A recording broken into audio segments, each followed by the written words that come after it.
Selamat pagi jemaat yang dikasihi oleh Tuhan Yesus Kristus. Kita mengucap syukur karena pagi hari ini Tuhan kembali memberikan kesempatan buat kita sama-sama bisa beribadah.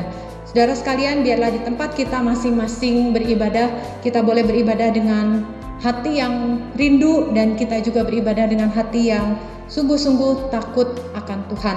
Karena kita tahu bahwa dimanapun kita beribadah, bahkan di rumah kita masing-masing, Tuhan hadir bersama dengan kita. Dan karena itu mari kita bersama-sama menghadap Tuhan dengan penuh kegentaran di hadapannya. Kita menghadap Tuhan dengan hati yang penuh syukur dan kita juga menghadap Tuhan dengan penuh hormat. Mari kita bersama-sama mempersiapkan diri kita untuk beribadah pada pagi hari ini dengan mengambil saat teduh.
Pertolongan kita dalam ibadah ini adalah dalam nama Allah yang menciptakan langit dan bumi dan yang memelihara ciptaannya sampai selama-lamanya. Turunlah atas kita sekalian anugerah dan damai sejahtera dari Allah Bapa, Allah Anak dalam persekutuan dengan Allah Roh Kudus. Gloria Patri.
Saudara sekalian, kita menyadari bahwa setiap kita yang beribadah pada pagi ini Saudara, kita semua tidak luput daripada melakukan segala dosa. Saudara sekalian, ada dosa-dosa yang mungkin kita lakukan di dalam pikiran kita. Atau mungkin ada hal-hal yang bahkan kita sudah lakukan atau terucap melalui kata-kata kita yang menyakiti hati orang-orang yang ada di sekitar kita, dan terutama kita menyakiti hati Tuhan. Karena itu saudara, sebelum kita melanjutkan ibadah kita pada pagi ini, mari kita kembali datang ke hadapan Tuhan. Kita mengakui dosa-dosa kita. Kita mohon Tuhan Yesus sendiri yang boleh mengampuni kita, menyucikan dan menguduskan kita kembali, dan biarlah Dia yang boleh melayakkan kita untuk beribadah pada pagi hari ini. Mari kita bersama-sama mengambil waktu, kita akan berdoa secara pribadi.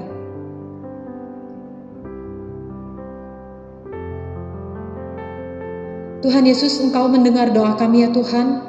Engkau tahu apa yang sudah kami lakukan, apa yang sudah kami katakan, bahkan apa yang ada di dalam pikiran kami ya Tuhan. Kami tahu ya Tuhan bahwa ada banyak hal yang tidak berkenan di hadapan Tuhan. Karena itu Bapa, pagi ini sebelum kami melanjutkan ibadah kami, sekali lagi kami mohon anugerah-Mu ya Bapa. Sucikan dan kuduskan setiap kami ya Tuhan. Ampuni dosa-dosa kami ya Tuhan. Dan tolong kami ya Bapa, supaya di dalam perjalanan hidup yang masih Engkau percayakan kepada kami boleh sungguh-sungguh menuntut diri kami, hidup kami, untuk mau hidup kudus, berkenan di hadapan Tuhan, dan boleh menjadi berkat bagi sesama kami. Terima kasih ya Tuhan, kiranya Engkau mengampuni setiap dosa kami, dan kiranya Engkau juga menolong kami hari lepas hari yang masih kami jalani.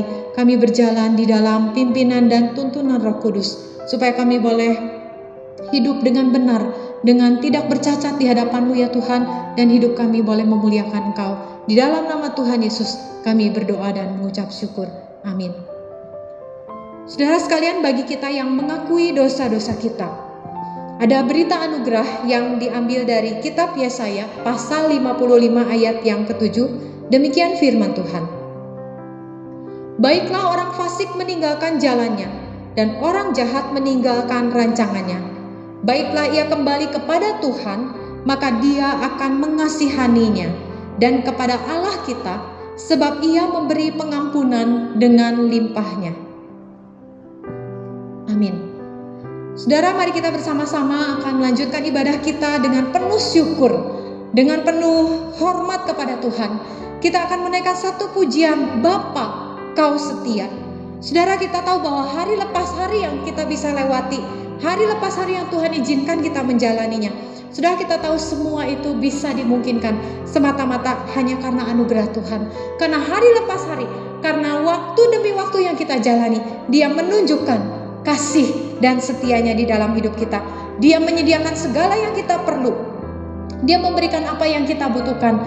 Khususnya saudara, ketika kita menjalani hidup di tengah-tengah situasi saat ini, di mana kita mungkin merasakan perjalanan hidup begitu berat, kita percaya sesuai dengan pujian yang kita akan bersama-sama nyanyikan, bahwa Allah kita adalah Allah yang setia.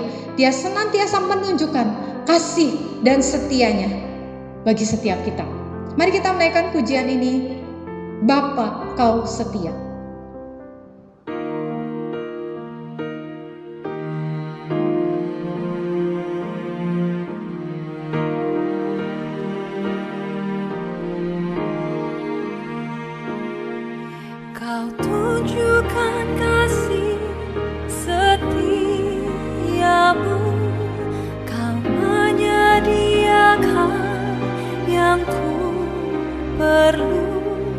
Kau setia, Kau mulia, dulu, sekarang, dan selamanya.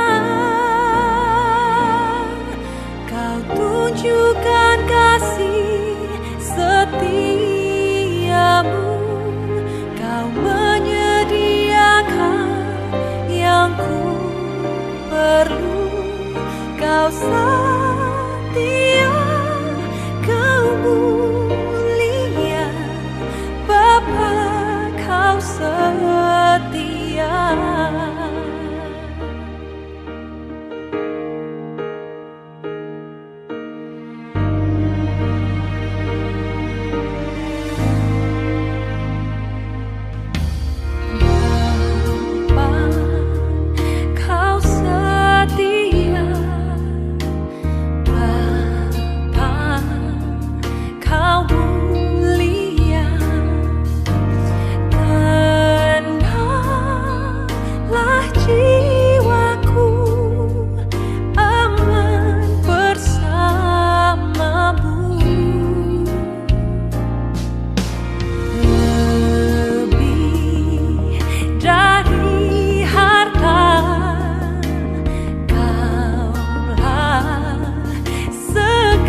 kita sekali lagi berdoa sebelum kita membaca dan merenungkan firman Tuhan pada pagi ini.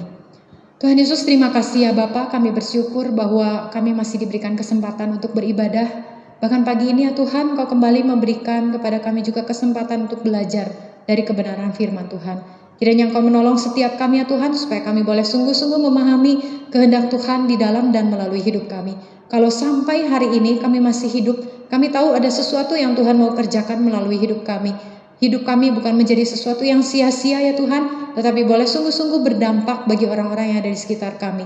Terima kasih Bapak, berkatilah setiap kami ketika kami akan belajar, membaca dan merenungkan firman Tuhan pada pagi hari ini. Di dalam nama Tuhan Yesus kami berdoa dan mengucap syukur. Amin. Saudara sekalian, mari kita bersama-sama akan belajar melanjutkan dari khotbah seri kita yang hari ini diambil dari kitab Keluaran pasal yang ke-18. Tentang Yitro dan Musa. Keluaran pasal yang ke-18. Saudara, mari kita bersama-sama akan memperhatikan beberapa ayat di dalamnya.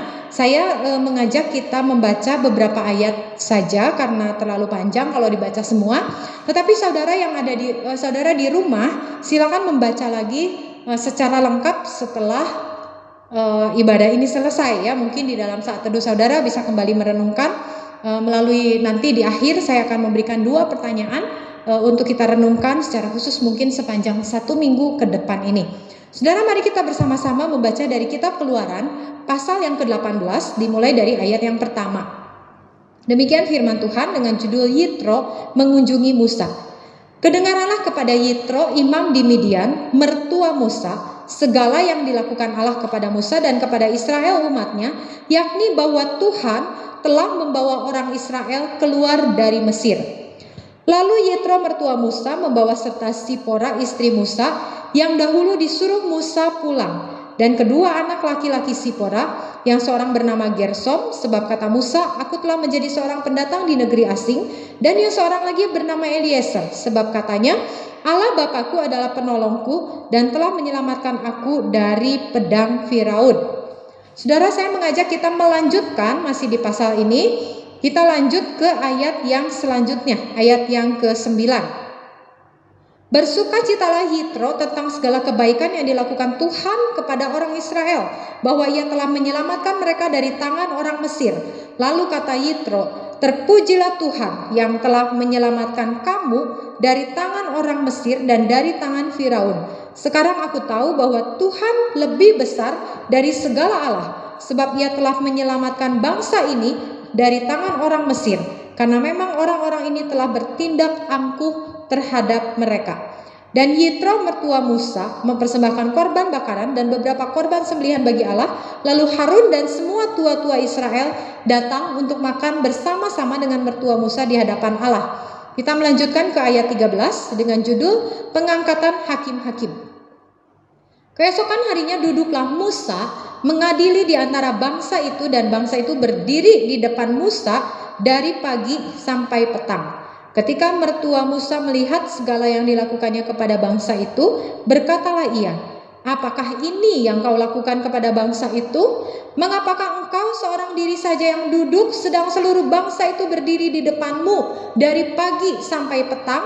Kata Musa kepada mertuanya itu, sebab bangsa ini datang kepadaku untuk menanyakan petunjuk Allah. Apabila ada perkara di antara mereka, maka mereka datang kepadaku, dan aku mengadili antara yang seorang dan yang lain. Lagi pula aku memberitahukan kepada mereka ketetapan-ketetapan dan keputusan-keputusan Allah. Ayat 17, tetapi mertua Musa menjawabnya, tidak baik seperti yang kau lakukan itu.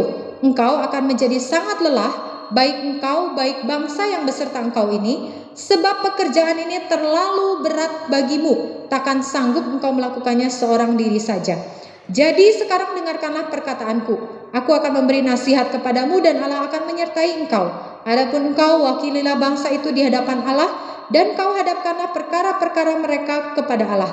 Kemudian haruslah engkau mengajarkan kepada mereka ketetapan-ketetapan dan keputusan-keputusan, dan memberitahukan kepada mereka jalan yang harus dijalani dan pekerjaan yang harus dilakukan. Di samping itu kau carilah dari seluruh bangsa itu orang-orang yang cakap dan takut akan Allah, orang-orang yang dapat dipercaya dan yang benci kepada pengejaran suap. Tempatkanlah mereka di antara bangsa itu menjadi pemimpin 1.000 orang, pemimpin 100 orang, pemimpin 50 orang, dan pemimpin 10 orang. Dan sewaktu-waktu mereka harus mengadili di antara bangsa, maka segala perkara yang besar haruslah dihadapkan mereka kepadamu, tetapi segala perkara yang kecil diadili mereka sendiri. Dengan demikian, mereka meringankan pekerjaanmu, dan mereka bersama-sama dengan engkau turut menanggungnya. Jika engkau berbuat demikian, dan Allah memerintahkan hal itu kepadamu, maka engkau akan sanggup menahannya, dan seluruh bangsa ini akan pulang dengan puas senang ke tempatnya. Ayat 24, Musa mendengarkan perkataan mertuanya itu, dan dilakukannya segala yang dikatakannya. Sudah, sampai demikian pembacaan kita pada pagi ini. Saudara, saat ini kita sudah memasuki kira-kira atau sudah menjalani kira-kira 1,5 tahun ya masa-masa pandemi. Saudara, kita menjalani mulai dari kira-kira tahun lalu dari bulan Maret ya, di mana kita mulai melakukan segala sesuatu secara online. Nah, saudara, termasuk berbelanja juga kita jadinya banyak yang melakukan secara online ya, seperti berbelanja kebutuhan sehari-hari dan sebagainya yang kita sulit keluar, kita akhirnya melakukan pembelanjaan secara online. Saudara sekalian, tanpa bermaksud iklan ya, tanpa bermaksud iklan, saudara, saya merasa senang berbelanja di salah satu perusahaan perdagangan online yang kita kenal dengan logo ini ya. Saya tidak menyebutkan apa perusahaan penjualan online ini, tetapi mungkin bagi kita yang sering berbelanja secara online, kita tahu ya logo ini maksudnya apa gitu ya. Nah, atau dari perusahaan mana. Nah, saudara, ada beberapa hal yang membuat saya suka berbelanja di sini. Tetapi salah satu yang mungkin boleh dibilang cukup penting atau salah satu yang terutama, karena di tempat ini saya mendapatkan kemudahan untuk mengkomplain produk yang mungkin tidak sesuai ataupun juga kalau ada kerusakan ya, dan saya pernah mengalami beberapa kali dan saya cukup puas ya dengan penggantian baik itu penggantian produk ataupun juga pengembalian uang ya. Maka saudara, salah satu hal yang saya senang berbelanja di sini adalah karena kita bisa klaim ya kalau ada produk yang kurang baik, dan juga kita bisa mudah klaim pengembalian dana. Saudara sekalian, saya merasa ada jaminan ya dan lebih pasti berbelanja di sini. Saya tidak mau membandingkan dengan yang lain, tetapi mungkin kita masing-masing punya pengalaman yang berbeda-beda ya. Mungkin Bapak Ibu pengalamannya berbeda dengan saya. Nah, saudara, termasuk beberapa waktu yang lalu ketika ada barang yang saya tidak terima, tetapi di pemberitahuan atau di notifikasi itu atau ada chat gitu ya, ada pemberitahuan kepada saya bahwa barang itu sudah sampai kepada pembeli. Nah, saudara, masalahnya adalah saya tidak menerima barang. Lalu saudara, beberapa waktu yang lalu begitu saya melihat di dalam riwayatnya itu pengiriman kemana, sampai akhirnya katanya diterima oleh satu nama yang saya tidak kenal. Maka saudara, karena memang saya beberapa kali juga mengalami ada kesalahan pengiriman barang-barang yang saya pesan, maka saya buru-buru ya di aplikasi ini saya buru-buru tahan dananya. Jadi saya bukan klik selesai, tetapi saya klik ajukan komplain ya. Nah, saudara, ada satu hal yang sangat menarik yang saya waktu sesudah saya klik mengajukan klaim ini atau komplain ini, saudara, ada salah satu kalimat, saya lupa persisnya, tetapi kalimat dari perusahaan online ini mengatakan begini, bereskan klaim kamu diterima, silakan bereskan dulu dengan tokonya ya. Jadi saya bukan langsung berhubungan dengan staff atau apalagi dengan pemilik dari perusahaan online ini, tetapi saya membereskan dulu dengan tokonya. Nah, saudara, sepertinya ini sesuatu yang sederhana ya, tetapi ketika saya menghubungkan pengalaman tersebut dengan khotbah hari ini, saudara, saya merasakan ada sesuatu makna penting dan ada satu kebenaran sebenarnya seperti yang dituliskan oleh perusahaan online itu ya. Dia mengatakan bereskan dulu dengan tokonya.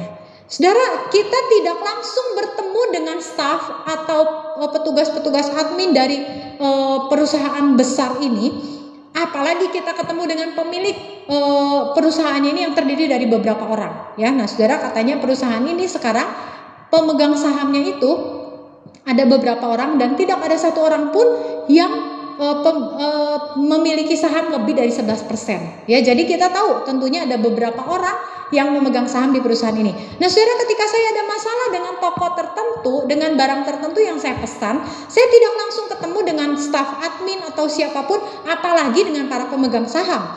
Kenapa, saudara? Karena ada hierarki tanggung jawab, ya. Ada pembagian tanggung jawab yang jelas bagaimana saya harus mengajukan klaim terhadap produk yang tidak saya terima itu. Nah, saudara, prinsip ini serupa dengan prinsip kepemimpinan yang diajarkan oleh Yitro kepada Musa.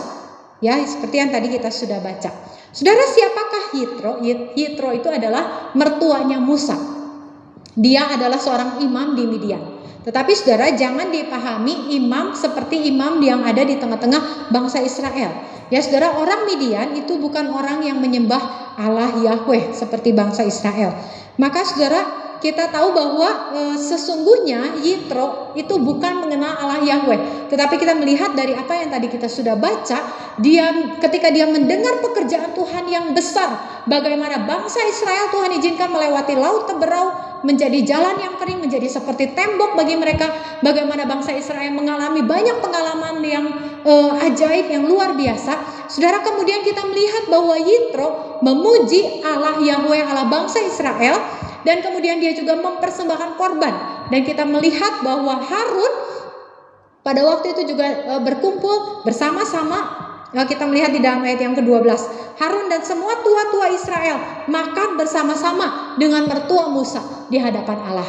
Saudara, kita melihat bahwa Yitro ini adalah seorang mertua yang sangat baik, ya. Dia mengunjungi Musa dan kemudian dia membawa istri dan anak-anak dari Musa supaya mereka bisa berkumpul kembali, ya, di dalam perjalanan menuju ke tanah perjanjian.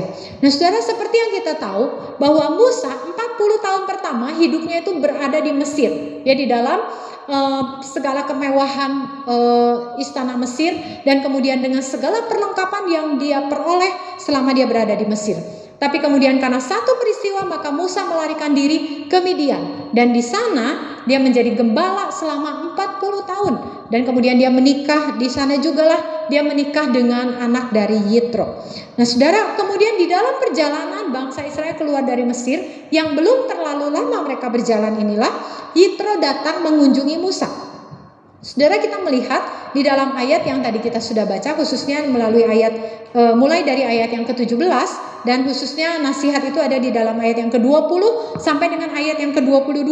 Saudara, saya mendapati paling tidak, saudara, di sana ada 2 poin penting nasihat Yitro bagaimana Musa sebaiknya melakukannya bagi bangsa Israel. Ya, nasihat Yitro tentang kepemimpinan Musa bagi bangsa Israel. Saudara, kita akan mempelajari yang pertama.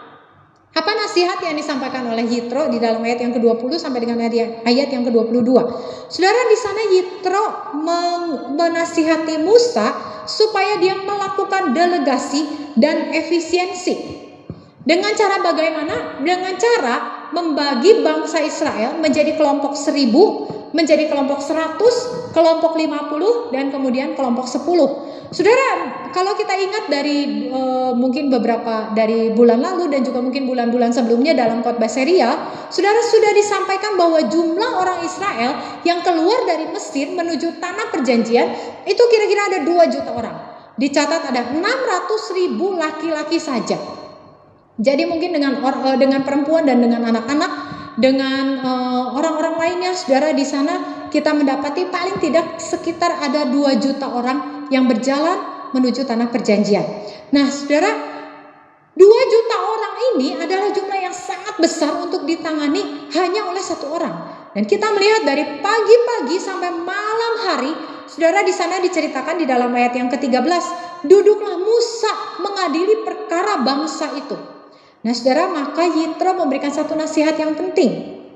Sesungguhnya, saudara, kalau kita membaca juga di dalam buku-buku kepemimpinan yang dituliskan oleh banyak motivator ataupun juga para tokoh kepemimpinan, saudara, delegasi dan efisiensi ini merupakan sesuatu yang sangat penting dilakukan.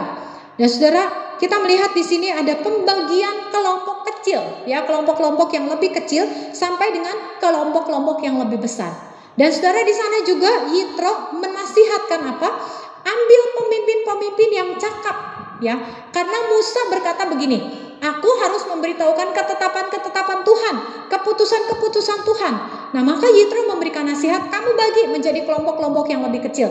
Dan di dalam setiap kelompok ini tetapkan seorang pemimpin, dan pemimpin-pemimpin inilah yang kamu beritahukan ketetapan-ketetapan Tuhan.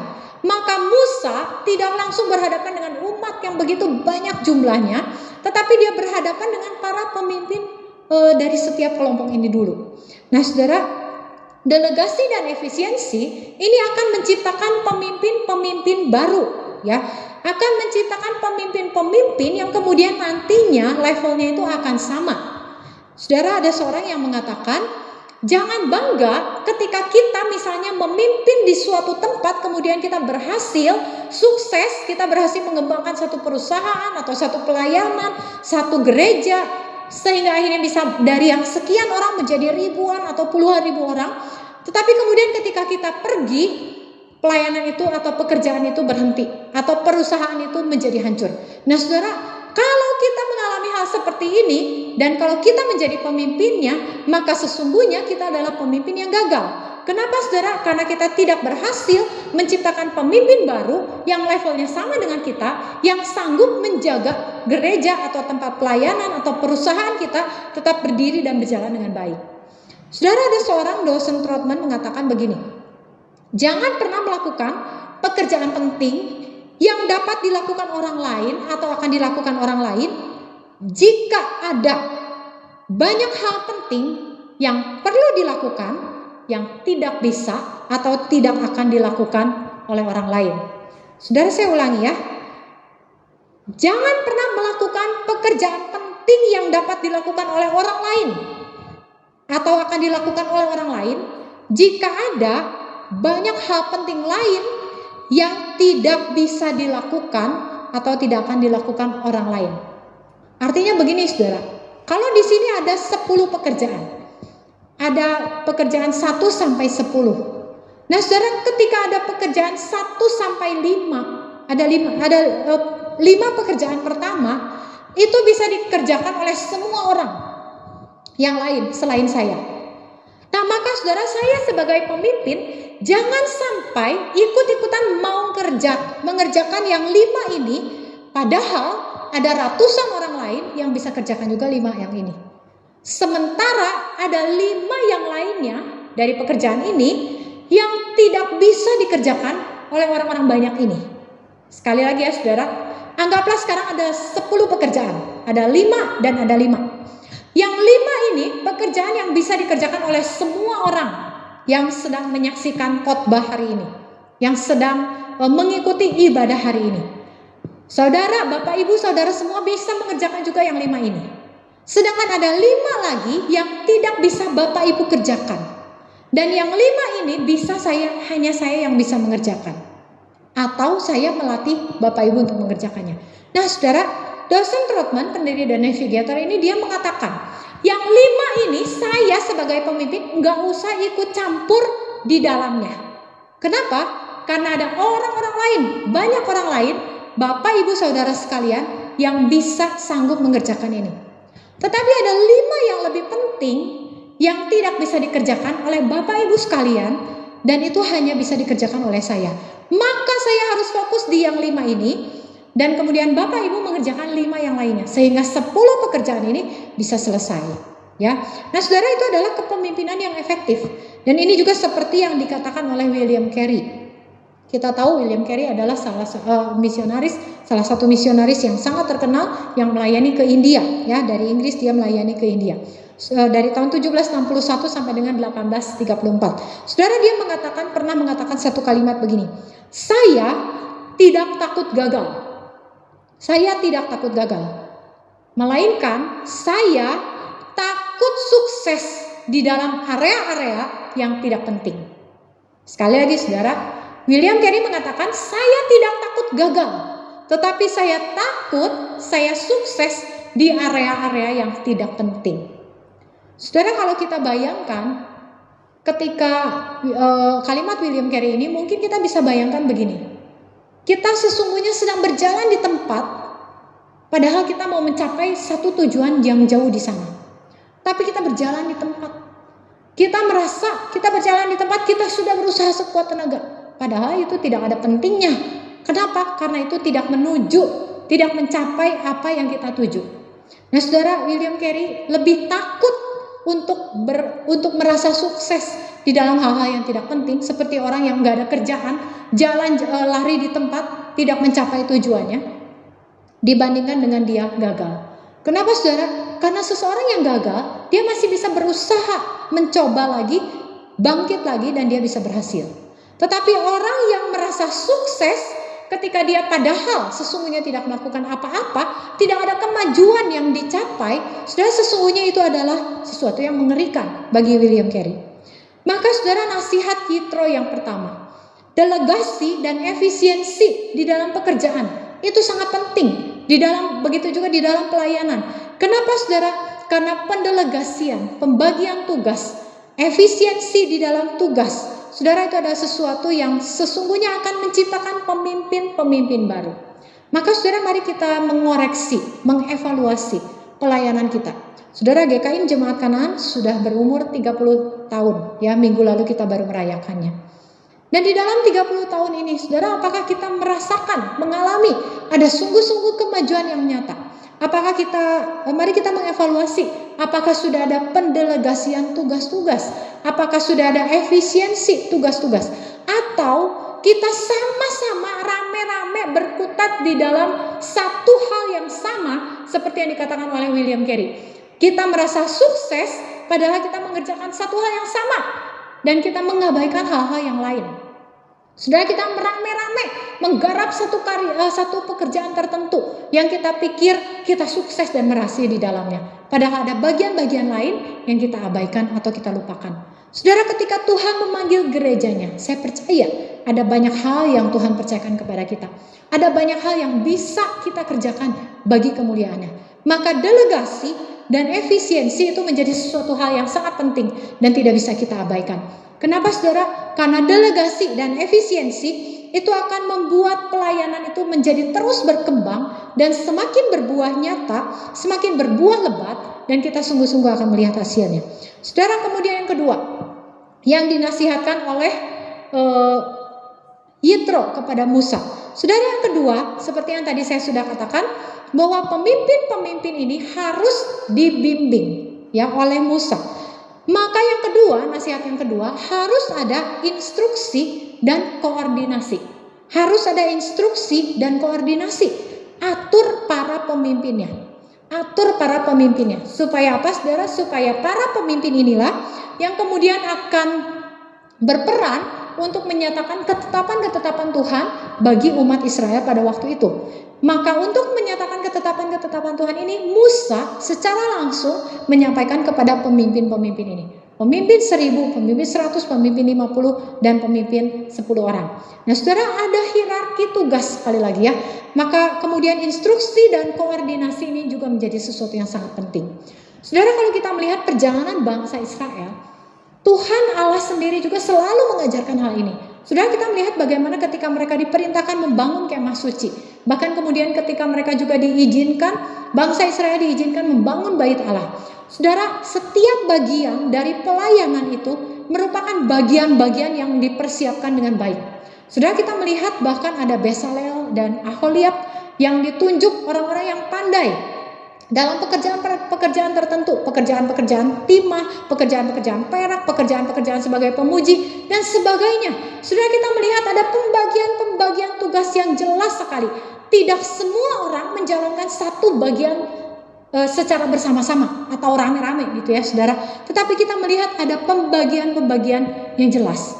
Maka saudara, instruksi dan koordinasi itu menjadi sesuatu yang sangat penting ketika mereka akan menahbiskan bait Allah. Saudara, di sana juga sudah diatur bagaimana sedemikian rupa bagaimana susunan acaranya, bagaimana yang bertugas, bagaimana mereka kostumnya, semua sudah diatur. Maka saudara, kita melihat instruksi, koordinasi itu menjadi bagian yang tidak boleh diabaikan di dalam pelayanan gereja. Bahkan saudara, sekali lagi seperti yang saya katakan di awal tadi, saudara, kalau kita membaca buku-buku tentang kepemimpinan, maka saudara, perusahaan-perusahaan juga menerapkan hal yang sama. Saudara, perusahaan-perusahaan mempunyai goal atau target tertentu. Perusahaan yang baik itu mempunyai goal tertentu, baik itu jangka pendek 1 tahun, 5 tahun, 10 tahun, 20 tahun, bahkan sampai 25 tahun. Ini perusahaan akan menjadi apa dan akan bagaimana, dan bagaimana cara mereka mencapainya. Saudara sekalian, bagaimana dengan gereja? Apakah kita sudah mempersiapkan koordinasi yang baik dan kita menyediakan pemimpin-pemimpin yang dibutuhkan untuk pelayanan-pelayanan yang ada? Apakah kita sudah memberikan instruksi-instruksi yang jelas sesuai dengan kebenaran firman Tuhan, bagaimana kita harus menjalankan pelayanan-pelayanan yang Tuhan percayakan? Nah saudara, kalau kita melihat di dalam bagian ini, 2 nasihat Yitro yang penting, yang sangat penting. Yang pertama tadi, delegasi dan efisiensi di dalam pelayanan. Dan yang kedua, instruksi dan koordinasi. Saudara, semua ini penting, sangat penting. Kenapa saudara? Karena kalau ini tidak dilaksanakan, maka akan ada pemimpin-pemimpin tertentu atau orang-orang tertentu yang merasa kelelahan. Dan saudara, kelelahan itu sungguh tidak baik. Kenapa? Karena kelelahan akan menyebabkan paling tidak ada 3 hal yang utama. Yang pertama, saudara, orang yang kelelahan itu emosinya tidak stabil. Dia akan lebih mudah marah, lebih mudah kecewa, lebih mudah putus asa, dan lebih mudah saling menyalahkan satu dengan yang lain. Maka saudara, hindari kelelahan ini, terlalu lelah. Saudara, kita boleh berjuang, bekerja bagi Tuhan. Di dalam pelayanan kita sungguh-sungguh harus berjuang. Tetapi jangan sampai kita kelelahan. Kelelahan karena apa? Kelelahan karena kita buat sendiri. Karena kita tidak membagi tugas dengan yang lain, karena kita tidak mendelegasikan, karena kita tidak mengkoordinasikan, dan kita tidak memberikan instruksi dengan jelas sesuai dengan kebenaran firman Tuhan. Maka saudara, hindari kelelahan ini karena akan menyebabkan emosi yang tidak stabil. Saudara, kita melihat contohnya dalam peristiwa Maria dan Marta. Marta merasa begitu lelah mempersiapkan segala sesuatu untuk menyambut kedatangan Tuhan Yesus, sampai akhirnya dia protes kepada Tuhan. Tuhan, kenapa engkau membiarkan saudariku Maria, dia tidak membantu aku? Padahal dia begitu lelah. Nah saudara, orang yang kelelahan akan merasa emosinya akan tidak stabil. Dia merasa lebih berjasa. Dia merasa orang lain tidak berbuat apa-apa. Dia merasa dia lebih melakukan segala sesuatu lebih daripada orang-orang lainnya. Maka saudara, hindari kelelahan. Karena apa? Karena selain emosi tidak stabil, yang kedua, kelelahan juga akan membuat hasil kerja kita tidak maksimal atau tidak optimal. Ya, saudara, maksimal itu berhubungan dengan hasil, optimal itu berhubungan dengan proses. Dan kita tidak akan melihat hasil yang optimal ataupun juga yang maksimal kalau kita kelelahan. Kenapa saudara? Kerjanya beda. Kalau kita udah terlalu lelah, kita mungkin tidak bisa lagi melakukan sesuatu yang terbaik yang bisa kita lakukan. Dan yang ketiga yang sangat penting saudara, ketika kita kelelahan, saudara, maka tidak tercipta adanya kaderisasi dan regenerasi. Saudara, kaderisasi mengkader atau mempersiapkan pengganti kita itu menjadi sesuatu yang sangat penting. Saudara, ada satu perusahaan yang sangat terkenal, ya, yaitu perusahaan Coca-Cola di Amerika. Kita tahu, saudara, perusahaan ini begitu luar biasa, punya banyak slogan dan punya banyak target yang memang mereka berhasil mencapainya. Saudara, pada tahun 1981 pimpinan Coca-Cola Company itu tahun 1981 ada seorang yang bernama Goy Sueta, ya. Saudara, Goy Sueta ini tahun 1981 ketika dia memegang menjadi pemimpin utama dari Coca-Cola setelah sekian tahun sebelumnya dia bekerja juga di situ. Kemudian 81 dia menjadi pemimpin utama. Saudara, kekayaan pada waktu itu adalah 4 miliar dolar. 4 miliar US dollar, ya. Nah, kemudian itu tahun 1981. Kemudian di bawah kepemimpinannya itu keuntungan menjadi 150 miliar US dollar, ya. Maka saudara, kita melihat keuntungan yang begitu besar itu menciptakan begitu banyak jutawan pada waktu itu karena banyak pemegang saham di dalam perusahaan ini. Nah, saudara, dikatakan bahwa pada saat itu pemilik Microsoft, kemudian usaha-usaha mobil dan sebagainya, bahkan keuntungannya kalah dibandingkan dengan Coca-Cola, ya, dengan PT Coca-Cola Company pada waktu itu. Nah, saudara, kenapa? Karena Goizueta itu menerapkan apa yang disebut dengan hukum warisan. Ya, ini yang kita kenal di dalam salah satu prinsip di dalam kepemimpinan. Saudara, hukum warisan, Goizueta itu menerapkan hukum warisan, yaitu maksudnya apa? Ada orang yang dia persiapkan untuk menjadi pemimpin yang selevel dengan dia. Jadi saudara, di dalam perusahaan ini dia tidak bersaing, dia tidak menyikut orang-orang yang dia anggap mampu.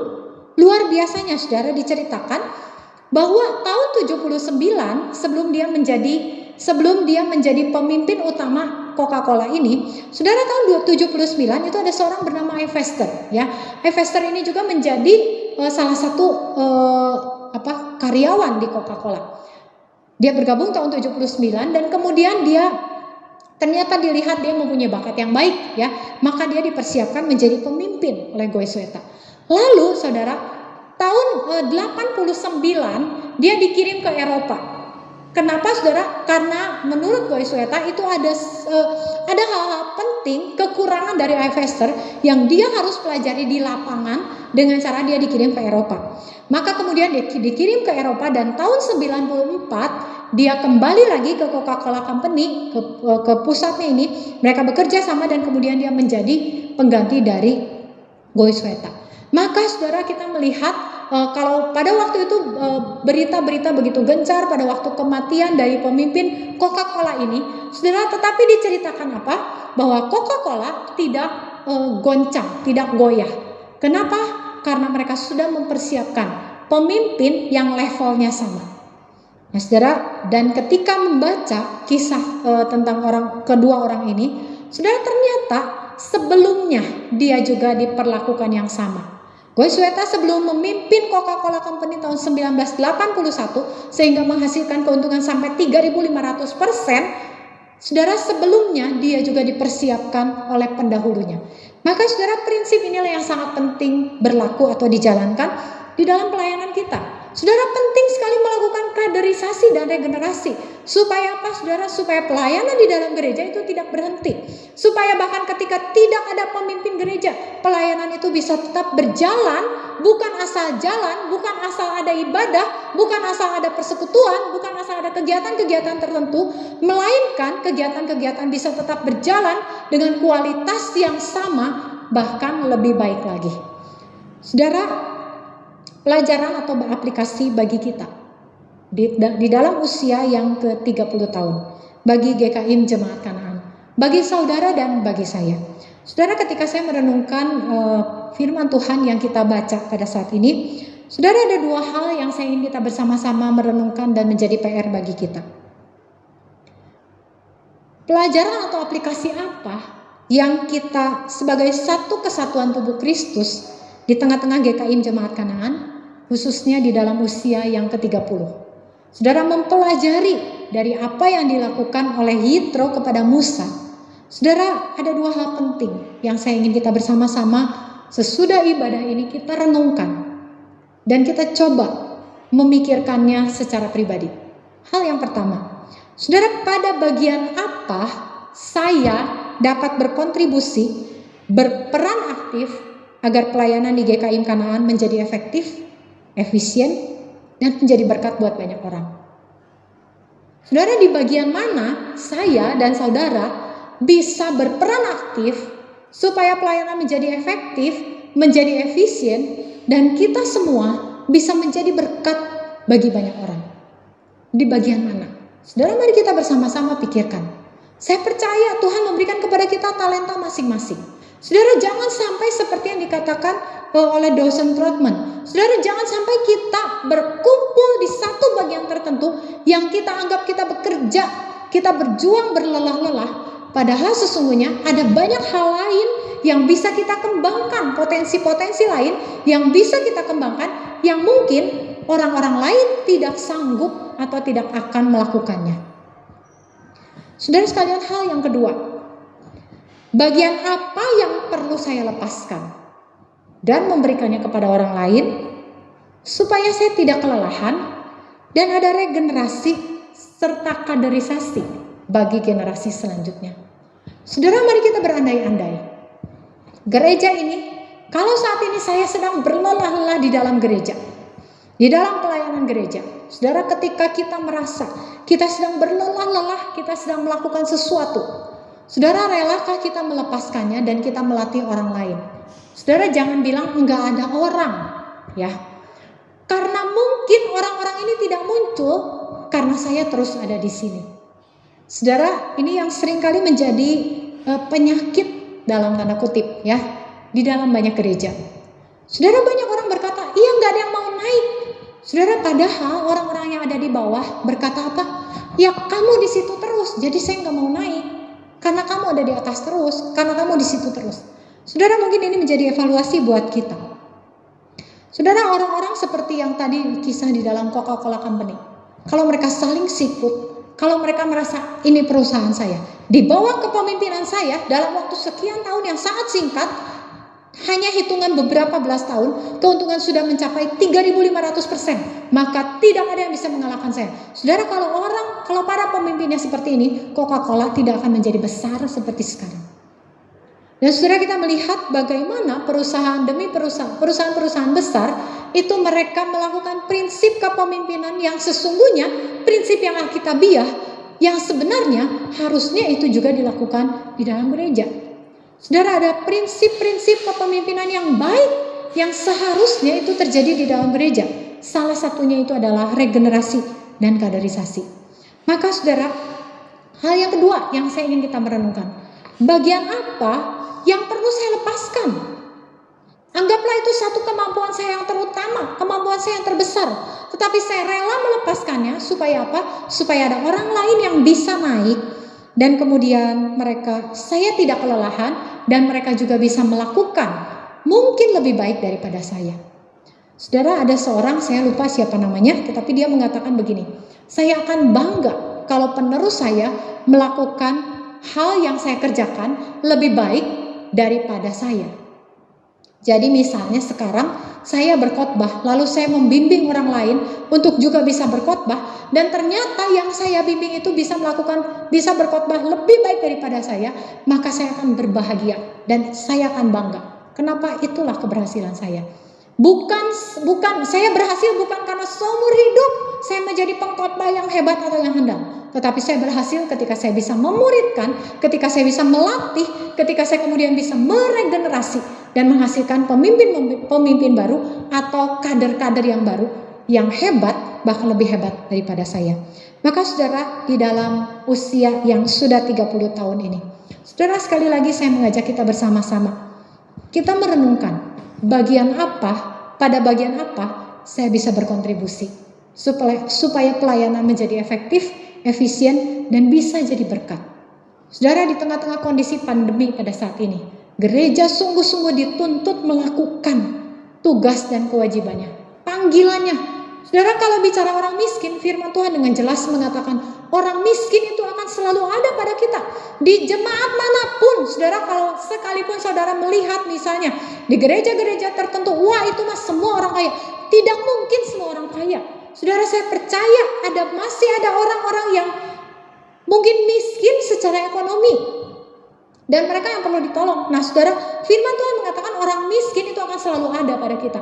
Tetapi jangan lupa bahwa Tuhan juga memanggil kita untuk keluar, bukan cuma sibuk di dalam. Kenapa? Karena orang miskin akan selalu ada, sampai kapanpun akan selalu ada. Yang miskin di dalam gereja, di tengah-tengah jemaat, perlu kita perhatikan. Tapi bukan berarti kita memperhatikan yang di dalam lalu kita mengabaikan yang di luar. Saudara, yang di luar itu juga menjadi tugas, tanggung jawab, dan bagian kita, menjadi panggilan gereja-gereja Tuhan pada saat ini. Nah saudara, pada bagian apa saya bisa berkontribusi supaya gereja kita bisa menjadi berkat? Mari kita pikirkan, khususnya di tengah-tengah pandemi, bagaimana caranya supaya gereja bisa jadi berkat? Apa yang bisa saya lakukan? Saudara, jangan pikirkan kita melakukan hal-hal yang besar. Saudara, mungkin kita memberikan sedikit persembahan. Apa yang bisa kita lakukan? Sedikit demi sedikit, kalau banyak yang memberi, maka itu bisa menjadi berkat buat banyak orang. Sedikit demi sedikit tenaga, kalau kita melakukan dengan sukacita dan kita kompak, kita satu hati melakukannya, itu bisa jadi berkat buat banyak orang. Ide-ide yang baik, ide-ide yang cemerlang, mari kita berikan kepada gereja kita. Supaya apa? Supaya gereja bisa menjadi berkat dan melakukan tugas panggilannya untuk kita keluar membawa Injil itu bukan sekedar melalui kata-kata, tetapi melalui perbuatan kita yang nyata. Yang kedua, saudara, sekali lagi, bagian apa yang perlu saya lepaskan yang selama ini mungkin kita genggam erat karena kita merasa kita sangat baik, kita sangat berhasil di situ. Saudara, mari kita belajar melepaskan dan kita mempercayakan kepada orang-orang lain yang mungkin bisa kita regenerasi atau kita kaderisasi supaya pelayanan ini tetap berjalan. Satu saat kita menjadi tua. Saudara, jangan sampai kita post power syndrome. Ya, kita ketakutan kalau kita tua, kita nggak berarti apa-apa. Saudara, sampai kita tua, bahkan ketika kita tubuh ini tidak mampu lagi bergerak atau melakukan apa-apa, saudara, tetap ada banyak hal pekerjaan Tuhan yang bisa kita lakukan di dalam keberadaan kita masing-masing. Saudara, suatu saat kita menjadi tua, kita tidak berdaya melakukan segala sesuatu banyak hal karena terbatas secara tenaga kita. Karena itu, saudara, mari kita mempersiapkan pemimpin-pemimpin baru, regenerasi kepada orang-orang yang ada di bawah kita, yang secara umur mungkin lebih junior daripada kita. Saudara, mari kita regenerasi pekerjaan-pekerjaan Tuhan yang selama ini Tuhan percayakan kepada kita. Kita bimbing orang-orang lain yang ada di tengah-tengah jemaat ini. Supaya apa, saudara? Supaya suatu saat nanti kita melihat bahwa sekalipun saya sudah tua, saya tidak berdaya lagi melakukan pekerjaan-pekerjaan yang dulu saya kerjakan. Tetapi ada yang meneruskan pekerjaan-pekerjaan itu. Dan kita melihat satu tujuan yang utama adalah nama Tuhan dimuliakan melalui gerejanya. Saudara, mari kita melakukan bagian kita di tempat ini, di gereja kita. Melakukan bagian kita masing-masing. Apa yang Tuhan percayakan, kita lakukan. Saudara, saya beberapa waktu yang lalu mendapatkan satu foto, ya. Mungkin ada beberapa di antara saudara juga yang tahu identitas tentang foto ini. Ya, saudara, ini adalah foto kegiatan di salah satu vihara di Kota Bandung setiap hari Minggu. Saudara, apa yang mereka lakukan? Setiap hari Minggu mereka menyediakan 1000 nasi bungkus yang dananya dikumpulkan dari para donatur. Dan juga bukan hanya nyumbang dana. Ada yang menyumbang dana, tetapi ada juga orang-orang yang datang ke vihara itu. Mereka di sana masak rame-rame dari pagi jam 5 subuh, kemudian sekitar jam 10, jam 11 itu sudah beres, sudah dibungkus dan dijual 2.000 per bungkus. Ini sangat memberkati banyak orang.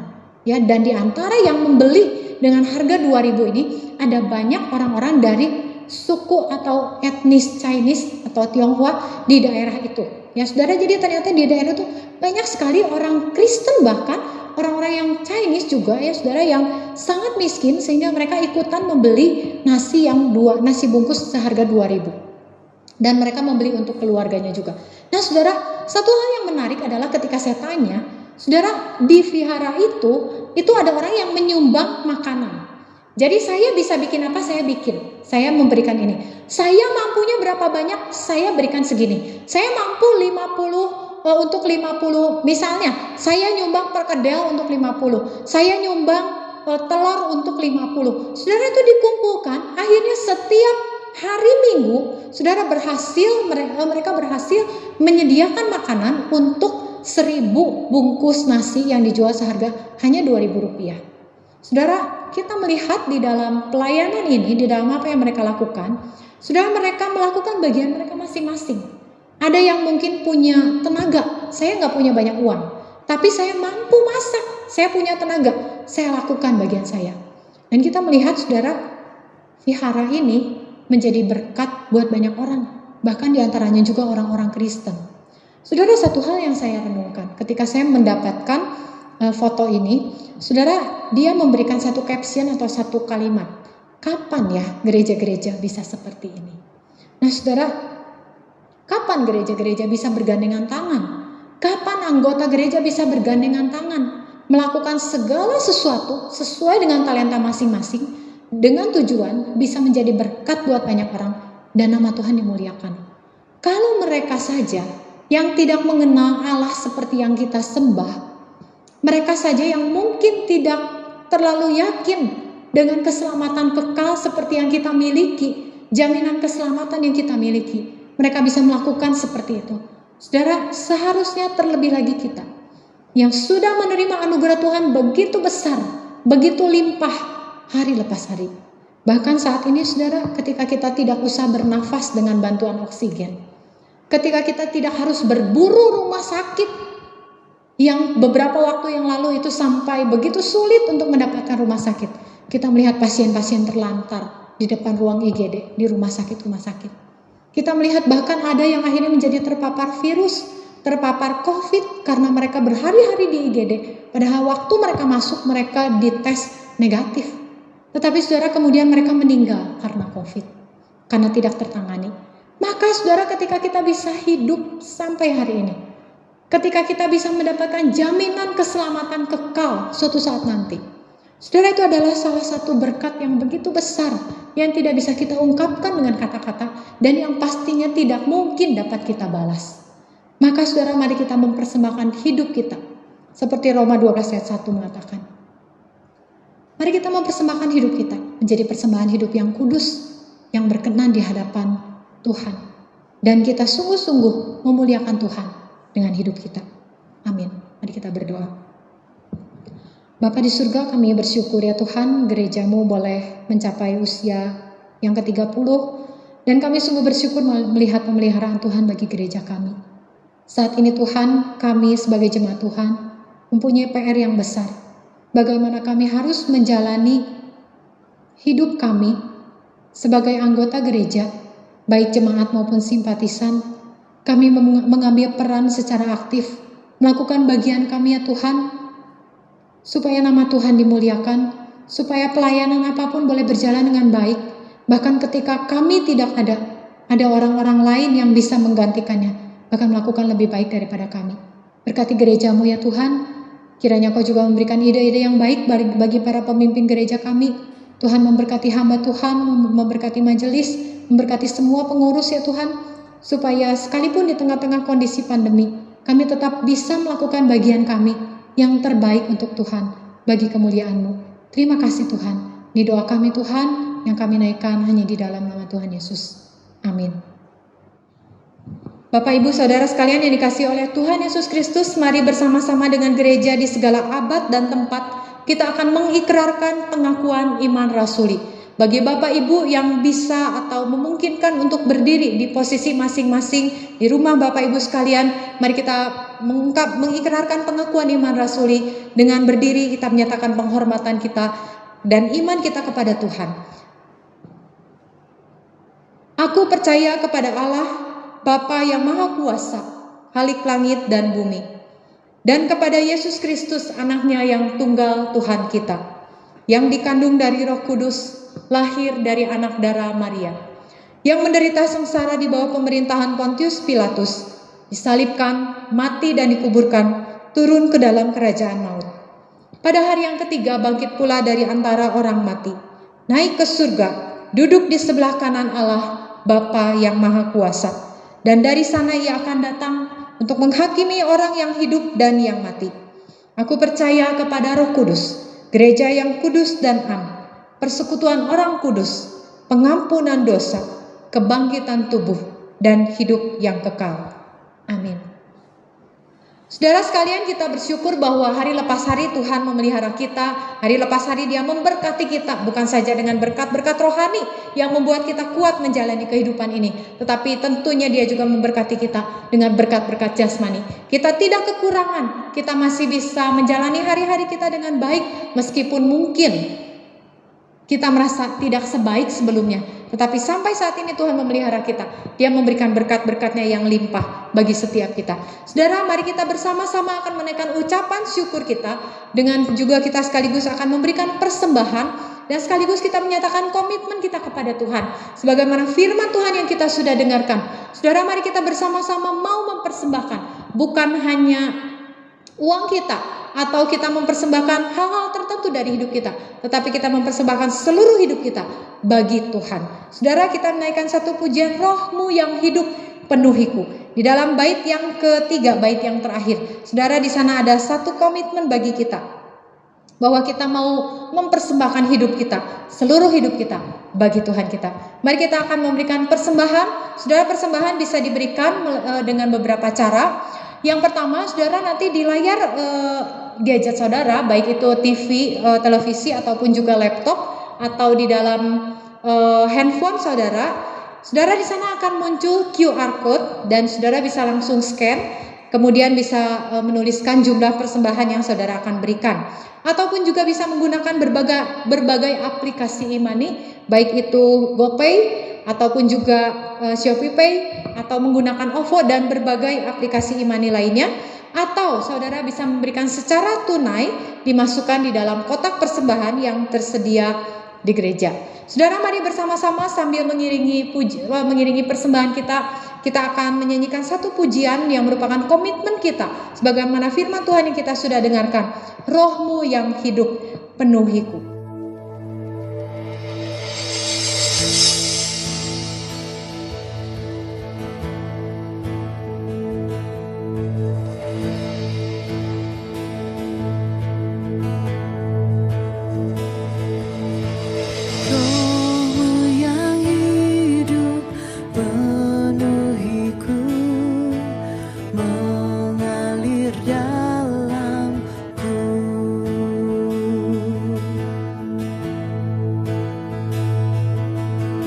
Jiwaku tenang bersamamu dalam naunganmu.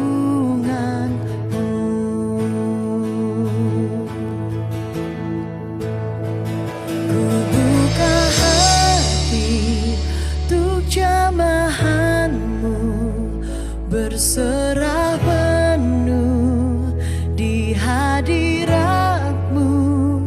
Kau ambil alih seluruh hidupku di altarmu, menyembahmu.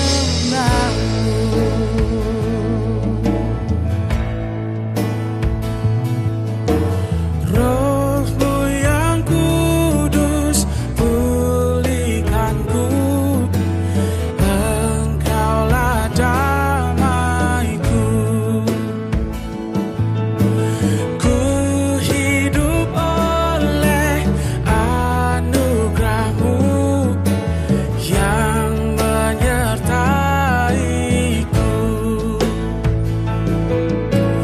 yang menyertaiku.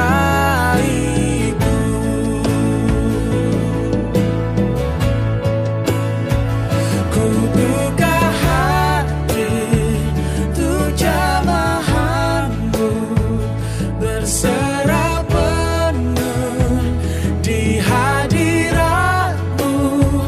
Kau ambil alih seluruh hidupku di altarmu, menyembahmu. Ku buka hati untuk jamahanmu, berserah penuh di hadiratmu. Kau ambil alih seluruh hidupku di altarmu, menyembahmu.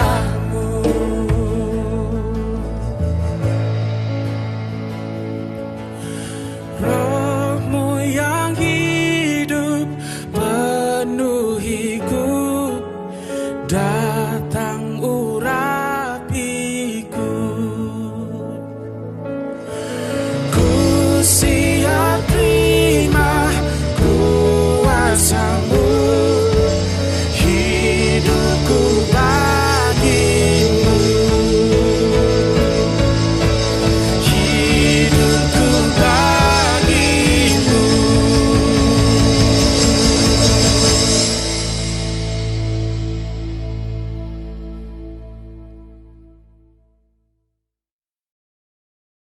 Mari kita berdoa untuk persembahan yang sudah kita kumpulkan. Tuhan Yesus, terima kasih ya Tuhan, sekali lagi kami mengucap syukur Engkau memberkati setiap kami, sehingga pagi ini kami bisa memberikan persembahan. Biarlah Engkau memberkati persembahan kami ya Tuhan, berapapun besarnya kiranya itu boleh menjadi berkat dan boleh sungguh-sungguh mendukung pekerjaan Tuhan di dalam dan melalui GKIM Jemaat Kanaan. Kami rindu ya Tuhan bahwa setiap jemaat Tuhan juga boleh memberikannya dengan hati yang penuh sukacita, dan kami belajar terus memberikannya dengan iman bahwa di dalam segala kondisi Tuhan tetap izinkan kami untuk boleh memberikan persembahan ini, supaya setiap kami juga boleh melihat karya Tuhan, pekerjaan Tuhan yang nyata melalui kesetiaan kami memberikan persembahan. Karena kami tahu ya Tuhan, berapapun yang kami berikan sesungguhnya tidak bisa membalas cinta kasih Tuhan yang terlalu besar di dalam hidup kami hari lepas hari.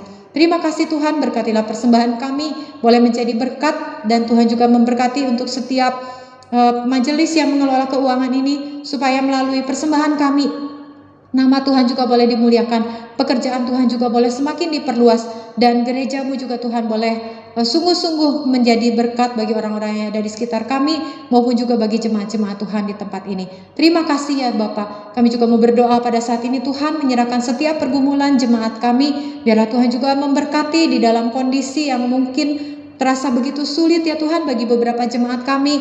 Secara ekonomi ada yang mungkin sangat terdampak dengan situasi COVID dan juga PPKM yang masih berlaku hingga saat ini. Tuhan, kiranya Engkau memberikan kekuatan, bahkan pada saatnya Tuhan juga memberkati, Tuhan melimpahkan mereka semua dengan kekuatan yang melampaui segala akal, dengan damai sejahtera yang melampaui segala akal, supaya kami juga boleh bersama-sama di tengah-tengah kesulitan maupun pergumulan yang Tuhan izinkan, kami boleh tetap memuliakan Tuhan, bahkan kami juga diizinkan untuk tetap menjadi berkat.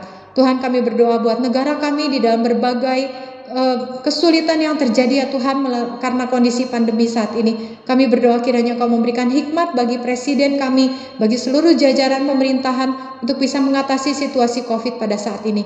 Untuk bantuan sosial yang masih terus dilakukan ya Tuhan, untuk proses vaksinasi biarlah semuanya juga boleh Tuhan lancarkan dan boleh sungguh-sungguh tepat sasaran ya Tuhan, supaya setiap bangsa kami, setiap masyarakat yang ada di tengah-tengah bangsa ini ya Tuhan, boleh merasakan bahwa hidup mereka juga terpelihara di tengah-tengah bangsa ini melalui para pemimpin yang Tuhan tetapkan bagi kami. Terima kasih ya Tuhan. Kami berdoa juga saat ini untuk orang-orang, bahkan juga mungkin ada di tengah-tengah jemaat kami ya Tuhan, yang saat ini sedang sakit, ataupun juga khususnya mereka yang mengalami COVID. Tuhan, kiranya Kau memberikan kekuatan, Engkau memberikan penghiburan, Tuhan memberikan juga iman dan pengharapan senantiasa ya Tuhan, bahwa di tengah-tengah sakit yang Tuhan izinkan ini, Tuhan tetap hadir dan Tuhan memberikan kekuatan bagi mereka semua. Terima kasih ya Bapa. Ini doa kami ya Tuhan, kiranya Kau mendengarkan setiap doa kami. Bahkan ada banyak doa-doa yang tidak terucap pada pagi ini ya Tuhan. Biarlah Engkau sendiri yang boleh menjawabnya, dan Engkau sendiri yang boleh menyatakan belas kasihan-Mu bagi setiap jemaat-Mu di tempat ini, bagi orang-orang yang kami doakan, juga bagi bangsa kami. Terima kasih ya Bapa. Kami berdoa dan mengucap syukur hanya di dalam nama Tuhan Yesus. Amin.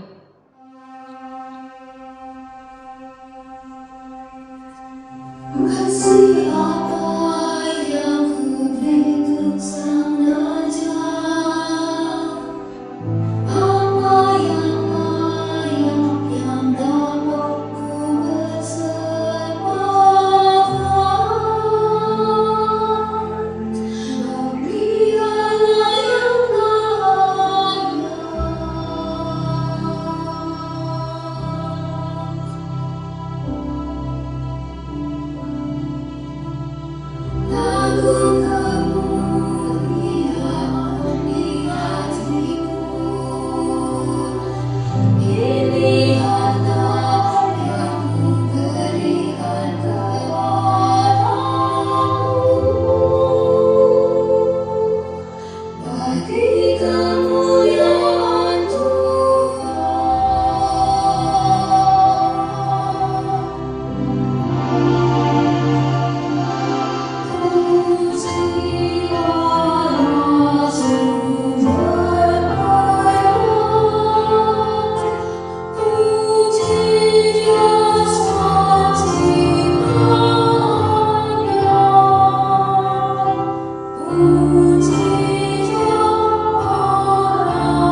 Tuhan memberkati kita dan melindungi kita.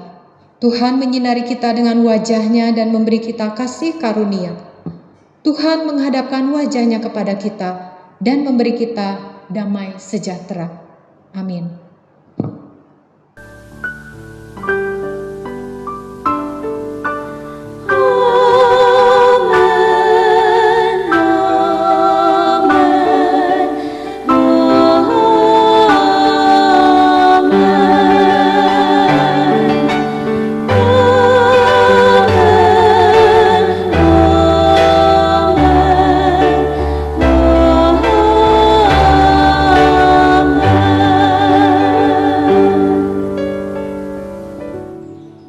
Saat teduh, ibadah selesai. Mohon jemaat bisa memperhatikan warta yang tertera dan khususnya bagi rekan-rekan kita yang berulang tahun, saudara bisa mengucapkannya baik melalui WA Group Jemaat Kanaan ataupun juga secara pribadi. Dan saudara juga mari kita bersama-sama terus mendukung di dalam doa untuk jemaat-jemaat yang bergumul, baik itu karena sakit penyakit, masalah-masalah ekonomi ataupun juga pergumulan-pergumulan lainnya. Mari kita saling menguatkan satu dengan yang lain melalui doa-doa kita. Selamat hari Minggu, Tuhan Yesus memberkati.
seluruh hidupku. Sungguh bangga ku punya Bapa sepertimu, yang tak pernah melupakanku. Di tengah badai badai hidup Kau menemaniku. Di atas gunung batu Kau bawa diriku. Sungguh bangga ku punya Bapa sepertimu, yang tak pernah meninggalkanku. Ku nyatakan Engkau Tuhan di hidupku, Tuhan di setiap ucapan dan perbuatanku. Ku nyatakan Engkau Tuhan di hidupku, Tuhan yang selalu ku sembah di setiap nafasku.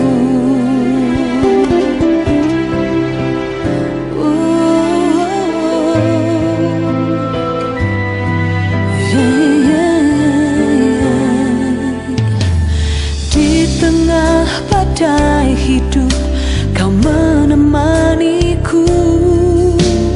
Di atas gunung batu Kau bawa diriku. Sungguh bangga ku punya Bapa sepertimu, yang tak pernah meninggalkanku. Ku nyatakan Engkau Tuhan di hidupku, Tuhan di setiap ucapan dan perbuatanku.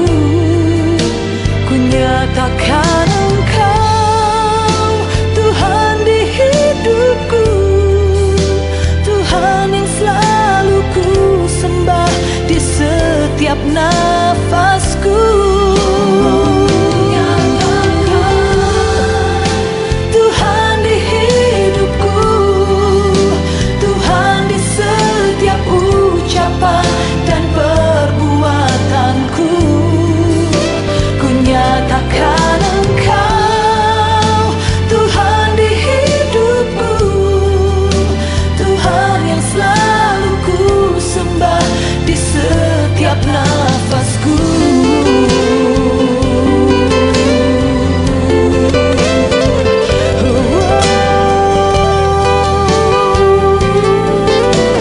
Kau Tuhan di hidupku,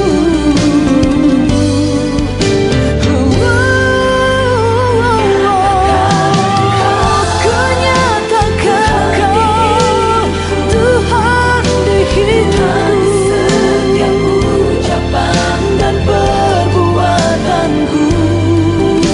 Ku nyatakan Engkau Tuhan di hidupku, Tuhan yang selalu ku sembah di setiap nafasku. Tuhan yang selalu ku sembah, hanya Kau, Tuhan yang selalu ku sembah di setiap nafasku.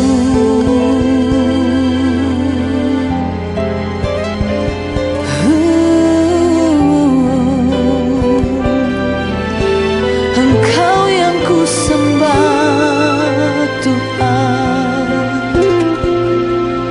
Yesusku.